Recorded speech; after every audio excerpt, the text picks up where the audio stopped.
Fl-isem tal-Missier u tal-Iben u tal-Ispirtu Santu, il-grazzja ta' Sidna Ġesu Kristu l-imħabba ta' Alla u l-għaqda fl-Ispirtu Santu tkun ma'kom il-koll.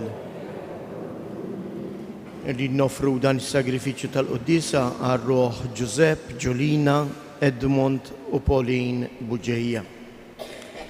Illum niċċelebraw iżjes il-festa tal-Korpus, il-festa tal-ġisem u d-dem għad-dejs tal-mulej. Mhijiex festa li niċċelebrawha darba fis-sena, imma hija il-ħajja tan-Nisrani. Għax mingħajr l-Ewkaristija in-Nisrani imut ma jgħix. U għalhekk din il-festa sservina biex nagħmlu ftit eżami tal-kuxjenza ta' kif jien inħares lejn l-Ewkaristija fil-ħajja tiegħi ta' kuljum.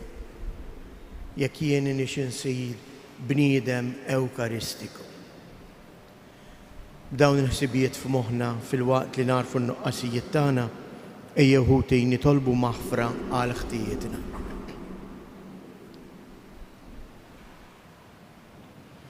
Mulej ħniena, Kristu ħniena, mulej ħniena.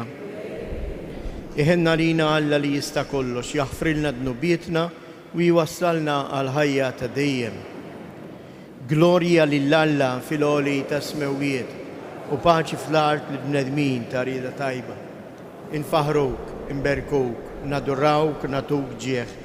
Irroddulek ħajr għal glorja kbira tiegħek.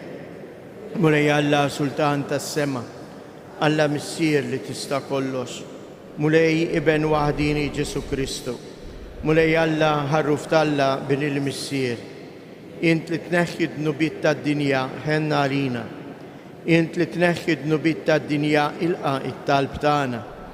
Int li qiegħed fuq il-lemin tal-Missier ħenna għalina.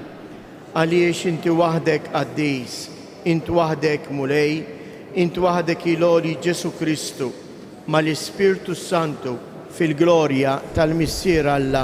Amen. Nitolbu.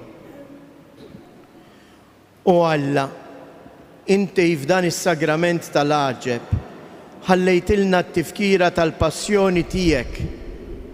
Atina nitolbuk li nqimu l-misteru tal-ġisem u d-dem tiegħek, hekk li nħossu fina bla qiegħda dak li rebħitilna l-fidwa tiegħek. Int li tgħix wis-saltan għal dejjem ta' dejjem.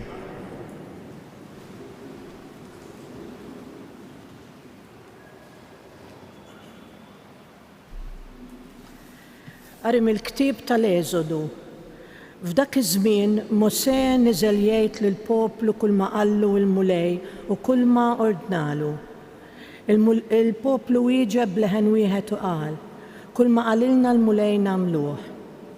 Mosè kiteb il-kliem kollu tal-mulej u filgħodu qam bena altar taħt il-muntanja u waqqaf 12 plier għal 12 tribù ta' Iżrael. Imbagħad bagħat xi żgħażagħ minn ulied Iżrael biex joffru sakrifiċċji u joqtlu oġiela bħala sakrifiċċju tasliem lill-mulej. Mosè ħa nofs id-dem u qiegħdu fi bwieqi u xerret in-nofs l-ieħor fuq l-altar.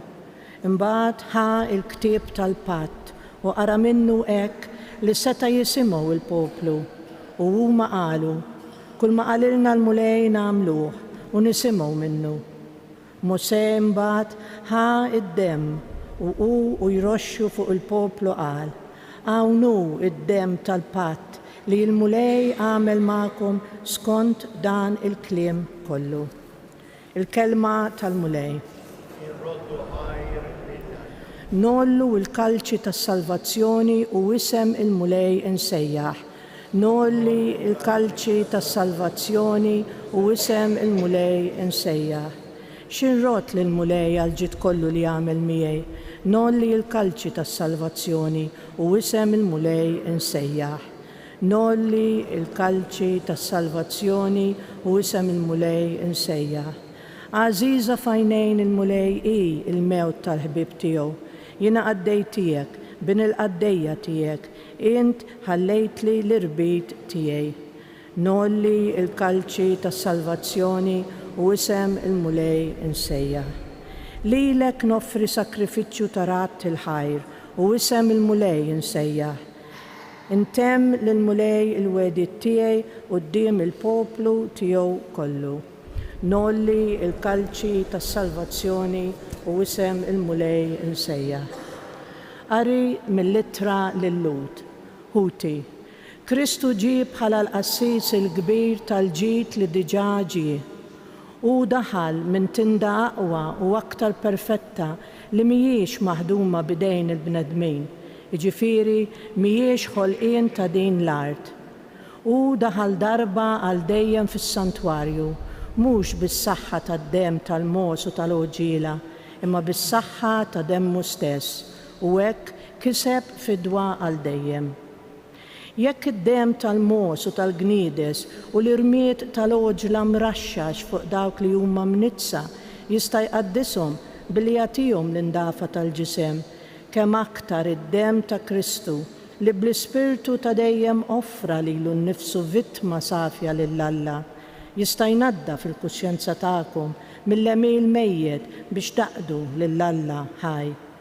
U għalhekk hu medjatur ta' patt ġdid, testament ġdid biex wara li seħħet il-mewt tal-fidwa tal-ħtijiet li saru fi żmien il-patt ta' qabel, dawk li huma imsejħa minn Alla jiksbu il-wirt ta' dejjem li hu wiedkom. Il-kelma tal-mulej. Ummu bil-wieqfa, nieħdu il-karti fidejna u flimkien issa ngħidu is-sekwenza. Din is-sekwenza hija innu ta' tifħir il dan il-misteru hekk kbir tal-Ewkaristija. L-ewwel strofa nagħmluha b'mod alternat. L-ewwel strofa naqra jien, imbagħad intom taqraw l-istrofa li jmiss flimkien mal-lettur. Faħħar Sion lil-feddej, ir-raj tiegħek u l-mexxej bl-innijiet u bilana. Ibqa' faħru daqskemm tista' għax hu l-fuq minn kull tifħir, qatt ma tfaħru kemm jistħoqlu. Qatt tifħir ħaġa tal-għaġeb, il-ħobs ħaj li jagħti l-ħajja hawn qudiemna f'dan il-jum. Dak il-ħobs li fuq il-mejda lill-apostli fl-ikla mqazza kien ingħata biex jikluh. Ikun sħiħ it-tifħir tiegħek b'qalb ferrieħa bleħen qoli ikun jixraq ferħ ir-ruħ. Għax dal-jum ta' festa kbira ta' dik l-ikla u t-tifkira meta saret l-ewwel darba. F'din l-ikla s-sultan tagħna ilejt il-ġdid l-liġi l-ġdida temmen għal kollox, temm għal kollox lejt il-qadim. Il-qadim twarrab mill-ġdid, dak li juġi flok ix-xbija, id-dawl biet dlam il-lejl. Dak li twettaq fl-aħħar ċena, Kristu ried jibqa' jiġġedded biex tkun tifkira tiegħu. Imma għal-min b'tagħlim imqaddes nibdlu l-ħobbs u l-inbit tagħna b'sakrifiċċju għas-saħħa tagħna. Twemmin ġdid lilna l-insara li dal-ħobbs jinbidel f'ġisem u l-inbit jinbidel f'demm.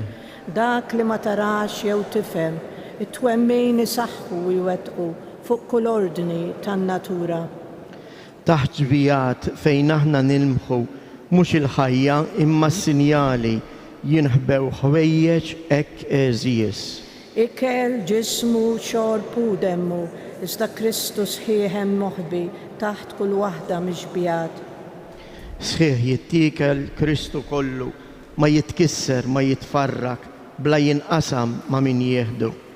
Jieklu 1000 u jiekol wieħed, kemm ħadan hekk jieħdu huma bla jintemm meta jittiekel. Jieklu t-tajba, jieklu l-ħżiena, imma l-dawk ġejb il-ħajja u lil dawn jixħed fit-telfien. Mew tal-ħżiena ħajja għat-tajba, ara kif jinbidel fihom għalkemm jieħdu l-istess ikel. Meta l-ostja tkun maqsuma, la tibżax min titfakkar taħt ġbija f'kull fraka hemm jinsab daqs fl-ostja sħiħa. Ebda ksur ma jsir fi Kristu, biss ġbija tkun miksura, u b'dal ksur xejn ma jitnaqqas f'dak li hu taħt din ġbija. Kantaw flimkien l-Alleluja.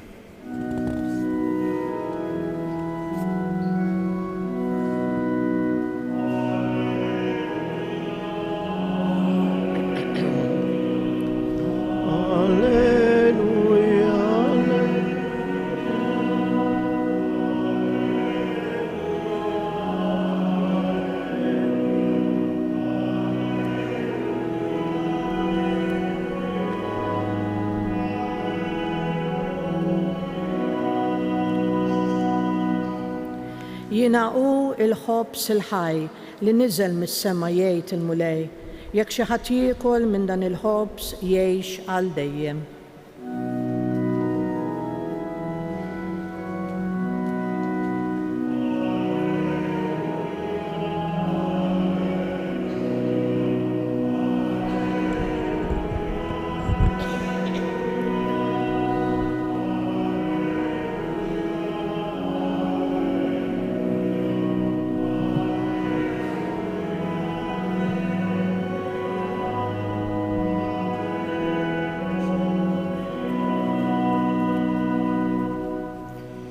Il-mulej ma'kum. Qari mill-Evanġelju skont San Mark. Fl-ewwel jum tal-Għażmi, meta kienu jissagrifikaw il-ħaruf tal-Għid, id-dixxipli tiegħu qalu lil Ġesu: fejn tridna mmorru nħejju biex tiekol l-ikla tal-Għid? Imbagħad u bagħat tnejn mid-dixxipli tiegħu u qalilhom: morru il-belt u tiltaqgħu ma' raġel iġorr l-ilma, ġarra ilma. Morru warajh u għejdu lil sit id-dar fejn tarawh dieħel. Għallek li mallem fejn hi l-kamra tiegħi li fija nista' niekol l-ikla tal-Għid mad-dixxipli tiegħi. U hu jurikom kamra kbira fuq, imamra u lesta. Ħejjulna hemmhekk. U id-dixxipli marru u daħlu fil-belt u sabu kollox kif kien qalilhom hu u ħejjew l-ikla tal-Għid. Huma jieklu, ħa l-ħobs f'idejh, qal il-barka, qasmu, newwelulhom u qal: ħudu, dan hu ġismi. Imbagħad ħa l-kalċi f'idejh, ratt il-ħajr u newwelulhom u l-kol xorbu minnu.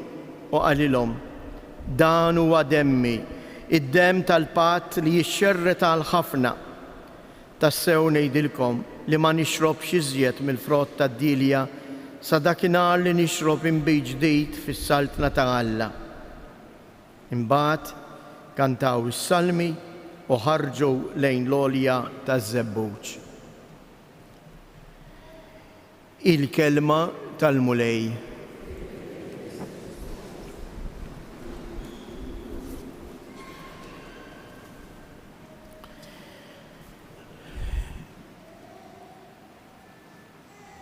Mingħajr Ewkaristija ma ngħixux. Daqskemm kull bniedem mingħajr l-ikel jista' jgħix. Ma jgħix, imut. U għalhekk din il-festa tal-lum tal-ġisem u d-demm ta' Kristu mhijiex il-festa ta' darba fis-sena, imma hija l-festa tal-ħajja ta' kuljum tan-Nisrani. In-Nisrani huwa mistieden għax Alla ma jġiel il-ħadd jagħmel l-affarijiet ta' bil-fors, jiena u int aħna mistiednin għal din l-ikla li l-mulej ħejjalina. Ħenjin dawk li huma mistiedna għall-ikla tal-mulej. Minn hawnhekk għandi ġanna l-ewwel ħaġa. Inti jara ftejt fil-ħajja tiegħek kemm tieħu gost meta ħbiebek jew qrabatek jistidnuk għall-ikel biex tieklu flimkien. Aktar u aktar meta jistidnuk f'darhom stess. Illum dan il-konċett qegħdin kważi nitilfuh ftejt għax illum immur nikel f'restorant. Allura ma rridx noqgħod nitħabat id-dar insib kollox lest. Ma kemm tħossok iżjed f'sens ta' intimità meta il-familja tistiednek f'dara. Għax xi fisser tistiednek f'dara, tilqek f'dara. Edha turik li inti tagħmel parti mill-ħajja tagħha. U dan huwa l-ewwel ħsieb li rritek naqsam magħkom l-ewwel punt f'din il-festa. Ejjew eżjies, nikbru ftit. Ma nibqgħux bħal tfal żgħar. Ejjew ma nibqgħux naraw il-quddiesa tal-ħadd qisha xi ħaġa għaxta bil-fors.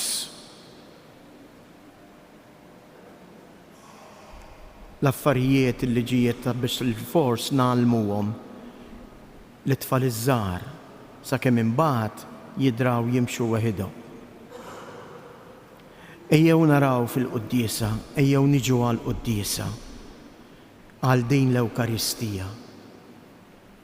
Għax nemmen li tant jiena għażiż għal Alla li jew qed jistedinni f'daru biex jiltaqa' miegħu. It-tieni punt, l-Ewkaristija huwa ikel. Jien nista' mmur għall-ikla noqgħod imparla u ma nikolx. L-Ewkaristija, il-Mulej Ġesu, l-Ewkaristija waqqafha biex tkun għalina ikel, biex jien nieħu sehem minn dan l-ikel. Għax hawnhekk iseħħ fina misteru kbir li aħna ma nistgħux nifhmuh. Huwa l-misteru tal-imħabba kbira ta' Alla. Kemm hu kbir il-misteru tal-inkarnazzjoni. Aħna meta nemmnu li Alla iċċekken u sar bniedem. Imma dan il-kobor tal-imħabba ta' Kristu lejna ikompli jidher fil-qawwa kollha tiegħu meta l-Mulej Ġesu mhux biss ħal ġisem tagħna imma jinħeba taħt il-ħobs u l-inbit. Hawnhekk isir misteru fina u dan huwa l-iskop tal-Ewkaristija. Għalhekk jiena u int għandi bżonn l-Ewkaristija, jeħtieġ li mmur ta' kull nhar ta' ħadd. Mhux biss għax jien mistieden. Għaliex? Waqt li l-ikel li nieklu innu taw ftejt. L-ikel naturali li aħna nieklu isir ħaġa waħda magħna. U permezz tal-ikel u s-sustanzi li nieħdu, aħna nissaħħu u nikbru fiżikament u nimmaturaw. L-ikel li aħna nieklu, l-Ewkaristija, mhux sempliċement issaħħaħni lili spiritwalment, imma l-Ewkaristija jseħħ fina xi ħaġa l-kontra. L-Ewkaristija lilna tibdilna fi Kristu. Don Tonino Bello isqof għaddejta Alla jemm il-kawża l-qdusija wkoll miftuħa. Kien iħobb jgħid jiena nieħu l-Ewkaristija biex insir Ewkaristija. In-nisrani jitqarben mhux biex ikun qaddejs jew aħjar minn ħadd ieħor, imma jien nitqarben għandi bżonn l-Ewkaristija biex lili spiritwalment tgħajjixni u aktar li spiritwalment tibdilni fi Kristu, f'dak li jien nirċievi. Dan hu l-misteru eżies. Araw x'misteru kbir aħna imsejħin li ngħixu. Nerġa' nirrepetija, jien nitqarben, anke l-kelma Maltija tenna nifhmu dan, tqarbin. Mnejn ġejja l-erq ta' tqarbin? Tmur qrib. Il-mulej ġie qrib tiegħi biex jien issa nitqarben, insejr qribu, insir ħaġa waħda fih, nikber f'imħabbti fih u insir nixbħu. Nieħu l-Ewkaristija biex jiena nsir ħobs maqsum għall-oħrajn. Xi ħaġa li aħna tlifna eżies, imma misserijietna fil-ħajja tagħhom ta' kuljum kienu jgħallmuna, intom irriflettu ftit. Dari sa 6 żmien ilu ma kienx hawn il-flus li hawn illum fl-idejn, ma kienx hawn il-kumdità li hawn illum fl-idejn. U l-knejjes kienu ħafna aktar mimlija mill-illum, l-Ewkaristija kienet tkun bil-bankijiet mimlijin. Imma xi bniedem kien ikollu bżonn xi ħaġa,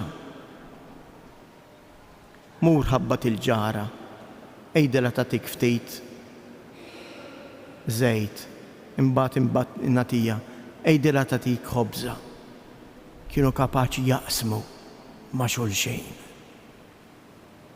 Jisilfu lil xulxejn mingħajr ħadd ma jqarraq bl-ieħor. Illum għandna kollox u maħniex kapaċi naqsmu ma' xulxejn. Anzi, aktar ma għandna, aktar naħtfu lil xulxejn, aktar ħanuża l-kelma qed nitħattu fuq l-ikel, nieklu lil xulxejn. L-Ewkaristija eżies hija l-ikla tal-familja. Hija l-ikla li l-mulej jagħmilha biex aħna nsiru dejjem aktar il-familja tiegħu, biex jiena u int insir dejjem aktar nixbħu. Tantu hekk f'kull quddiesa ftit mumenti qabel nitqarbnu, is-saċerdot jgħid din it-talba hekk sabiħa u nixtieqek li tagħtu kasa kull meta ngħiduha. Miċ-ċokontana nitolbu lill-Ispirtu Santu jaqadna f'ġisem wieħed lilna li se nieħdu sem mill-ġisem u id-dem ta' Kristu. Jaqadna flimkien jekk aħna ninaqdu miegħu. Dan hu l-misteru tal-Ewkaristija. U għalhekk jeħtieġ li dan il-misteru tal-Ewkaristija ngħixuh sew mill-qalb bl-ispirtu bimħabba. Jeħtieġ li jiena x'in inqum u naf li llum jum il-mulej ħammur il-Knisja. Jeħtieġ inħejji ruħi. Araw anke l-Vanġelu tal-lum. Xejdilhom lid-dixxiepli, morru u ħejju l-ikla, ħejjulna fuq. Anki hawnhekk għandna 3 kelmiet. Morru l-belt u taraw raġel iġorr ġarra ilma. Tgħidu li mhux kulħadd kien iġorr l-ilma? Le. Għalhekk dan ir-raġel kien sinjal għad-dixxiepli. Għax fi żmien Ġesu il-ġarra tal-ilma kienet iġġorra l-mara tad-dar. Kienet iġġorra fil-għodu kmieni. Mhux nofsinhar kif għamlet is-Sammaritana fil-qilla tax-xemx. Il-ġarra tal-ilma kienu jġorruha ħafna drabi l-iskjavi. Mhux is-sit. Imbagħad jgħidilhom jurikom kamra fuq u ħejjulna. Għaliex il-kamra fuq u ħejji din il-kamra? Għax l-Ewkaristija eżies hija l-ikla ta' fuq, hija l-ikla l-aktar qaddisa, l-aktar għolja. Jeħtieġ li jien napprezza dan ir-rigal. Imma daqshekk ieħor jeħtieġ li għal din l-ikla jiena inkun imħejji. Li għal din l-ikla nħejji ruħi u nitla fuq, mhux il-kamra tisfel. Għaliex il-kamra tisfel? Għaliex il-kamra tisfel tfisser il-materjal tal-ħajja ta' kuljum. Jeħtieġ li jien il-barra mill-Knisja inħalli l-ħsibijiet dak kollu li għaddej minnhom, inħallihom barra u nħejji moħħi u qalbi biex il-laqa tiegħi f'din l-ikla tkun l-ikla li tlaqqani mal-Mulej Ġesu. Kemm drabi ejjew nagħmlu ftit eżami tal-kuxjenza dwar il-quddisa tal-ħadd. Kemm qed inħejji ruħi. X'tip ta' quddisa nfittex? L-aktar waħda qasira, ejja ħammur il-barra, ħaneħles, jisna ħallas tit-taxxa. Jekk tagħmel hekk żgur li din l-laqa ma ltqajtx mal-Mulej Ġesu. Ħajji xi ħaġa hekk żgħira ċkejkna li ħafna drabi nafżaw anke aħna s-saċerdoti fil-qudiesa. Itfu il-mowbajl, itfu il-mowbajl. Ġejt biex tiltaqa' mal-Mulej. Insihom ftit in-nies, il-mowbajl warbu għal ġenb. Ejx din il-laqa mal-Mulej. Xi ħaġa li qed ngħixuha wkoll aħna bejnietna ta'. Intom araw, toħroġ tiekol u kulħadd titektek fuq il-mowbajl. U laqqas biss nitkellmu ma' xulxin waqt li qegħdin nieklu. Din il-laqa ta' imħabba, din il-laqa ewkaristika lilna is-salvana, lilna taqgħadna flimkien, lilna tatina il-qawwa li ngħixu mhux biss il-ħajja spiritwali fil-qofol tagħha għax ninbidlu kuljum fi Kristu, imma tenna ngħixu ta' veri bnedmin bejnietna. Għax id-dinja eżies qed tagħmel minn kollox biex tisraq l-umanità tiegħi u tiegħek. Araw ftit barra. Wieħed jaħtaf il-ieħor, kulħadd irrabjat, ħadd mu kuntent, kollox irid jaħtaf għalih. Din hija l-ħajja umana li rridu ngħixu. L-Ewkaristija tallimna ngħixu. Tallimna ngħixu ta' bnedmin umani, imma fuq kollox tagħmilna ngħixu ta' Kristjani. Tallimna ngħixu il-valur tal-imħabba ta' Kristu lejna, li kapaċi jagħti ħajtu għalija u għalik.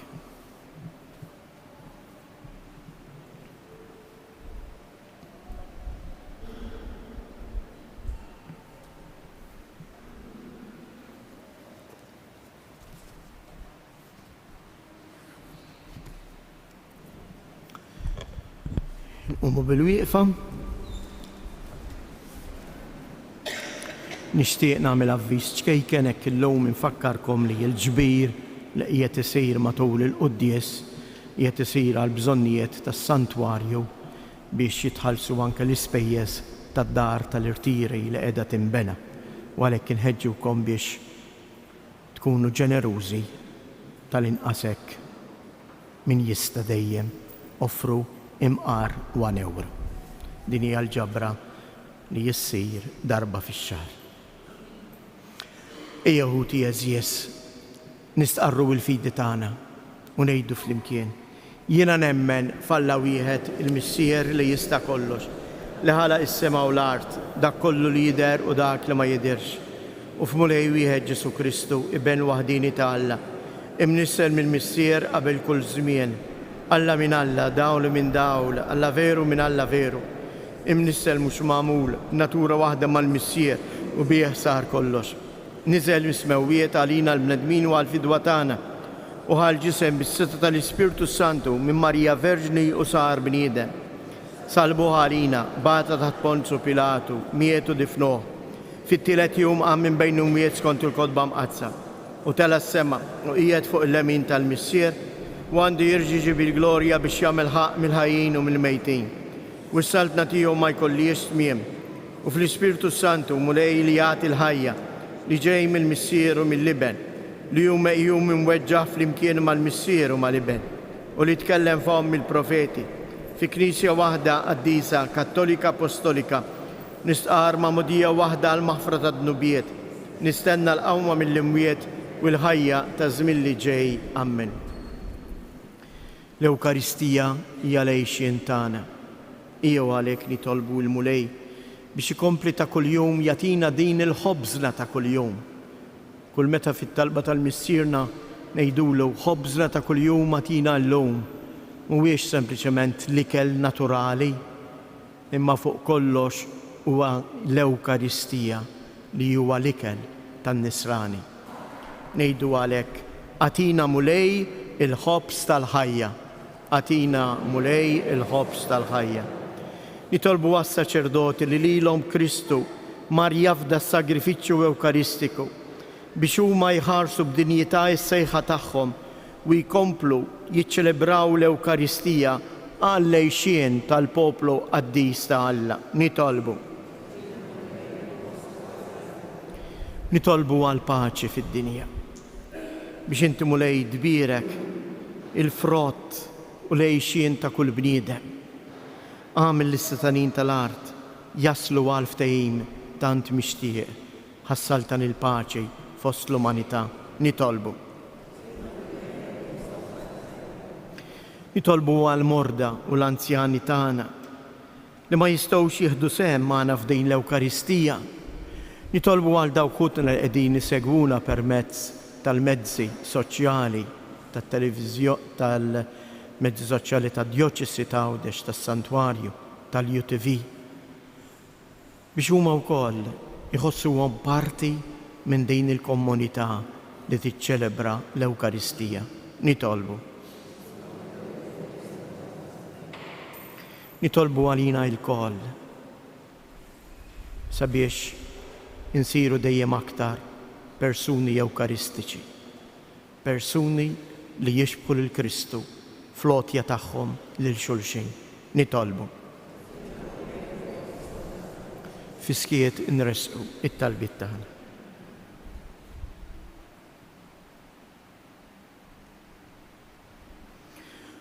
U Alla, inti titma l-poplu tiegħek b'imħabba ta' missier, għajjem fina dejjem ix-xewqa tagħna għalik, int li inti lajn ta' kull ġdid, int li tgħix wis-saltan għal dejjem ta' dejjem.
Itolbu ħuti biex dan is-sagrifiċċju tiegħi tagħkom ikun joġob lil Alla l-Missier li jista' kollox.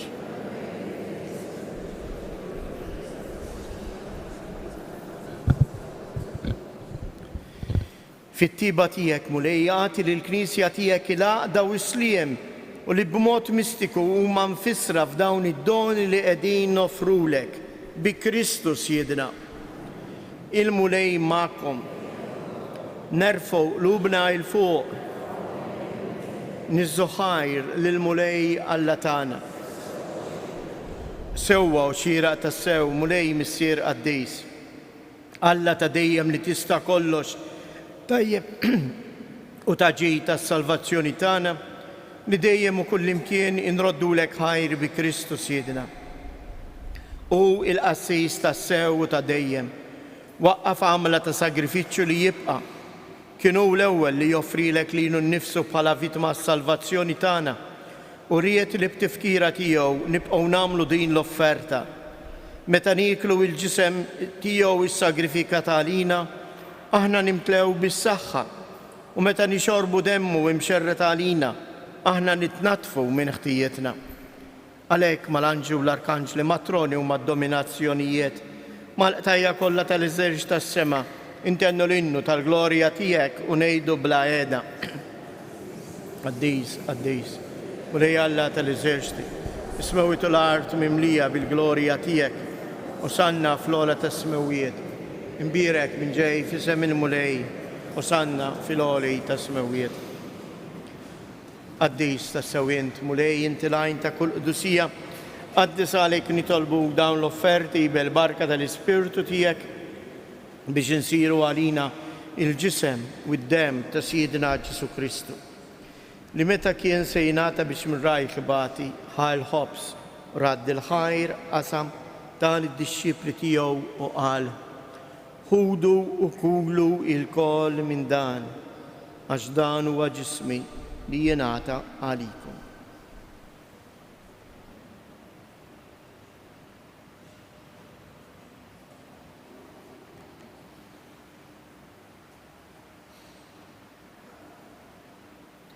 Ekku kol wara li klaħa l-kalċi, reġa' radd il-ħajr tal id-dixxipli tiegħu u qal: ħudu u ixorbu minnu il-kol għax dan huwa l-kalċ ta' demmi tal-patt il-ġdid li jibqa' dejjem. Id-dem li jxirret għalikom u għall-bnedmin kollha għal maħfra ta' dnubiet. Għamlu dan tifkira tiegħi.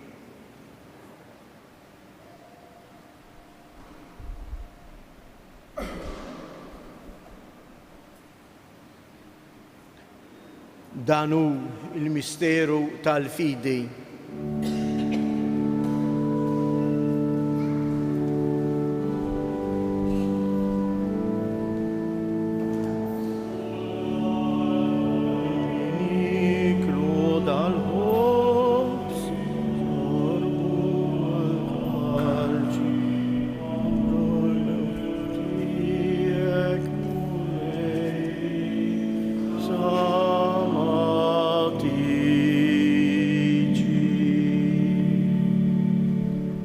Għalhekk aħna nagħmlu dan b'tifkira tal-mewt u l-qawmien ta' Siedna Ġesu Kristu, nofrulek mulej il-ħobs tal-ħajja u l-kalċ tas-salvazzjoni u rroddulek ħajr għaliex oġbok tilqana hawn quddiemek biex naqduk.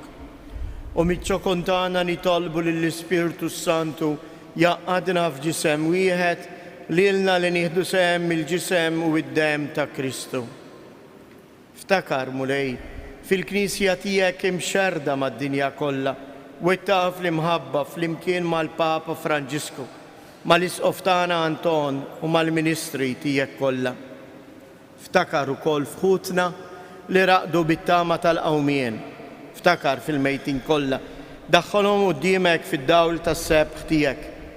Ħenna għalina l-koll nitolbuk, għati lilna wkoll il-wirt tal-ħajja ta' dejjem flimkien mal-Verġni Mqazza u Malla Marija, mal-Arus tagħha San Ġusepp, l-Apostli u l-Qaddisin kollha li jgħixu fil-ħbiberija tiegħek sa mill-bidu tad-dinja.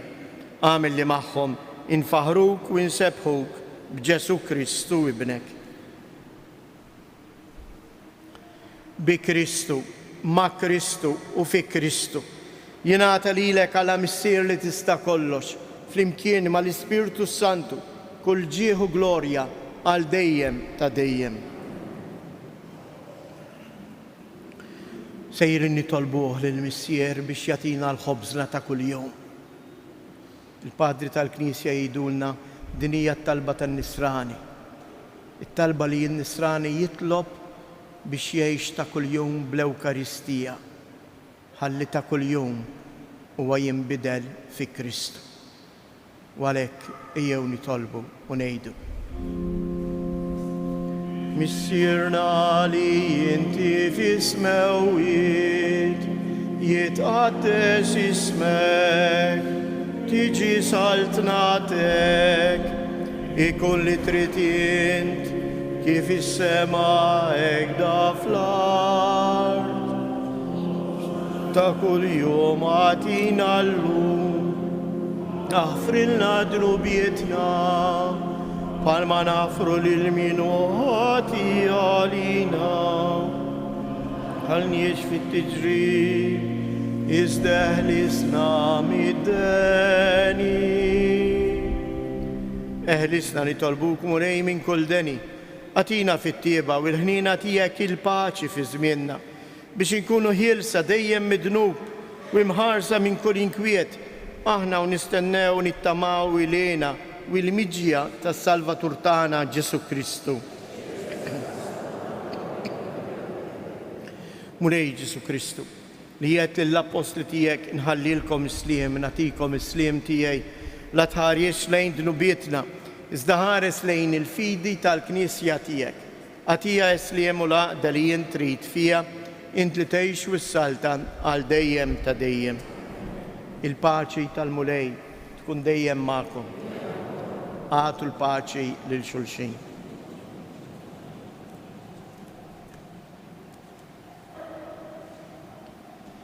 Ħarruf ta' Alla li tneħħi dnubiet tad-dinja ħenna għalina. Ħarruf ta' Alla li tneħħi dnubiet tad-dinja ħenna għalina. Ħarruf ta' Alla li tneħħi dnubiet tad-dinja għatina il-paċi.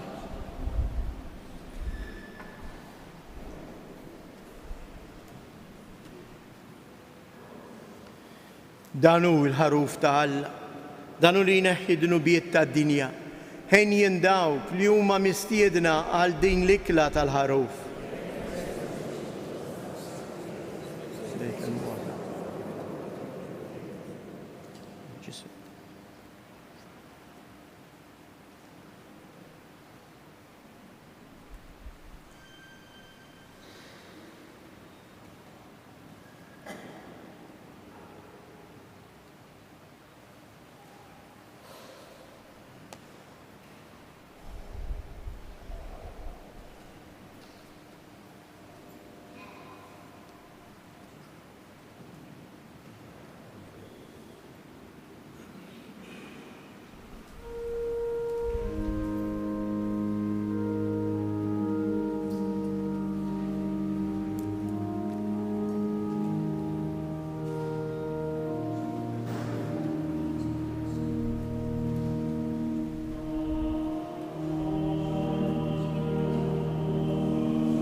nitolbu.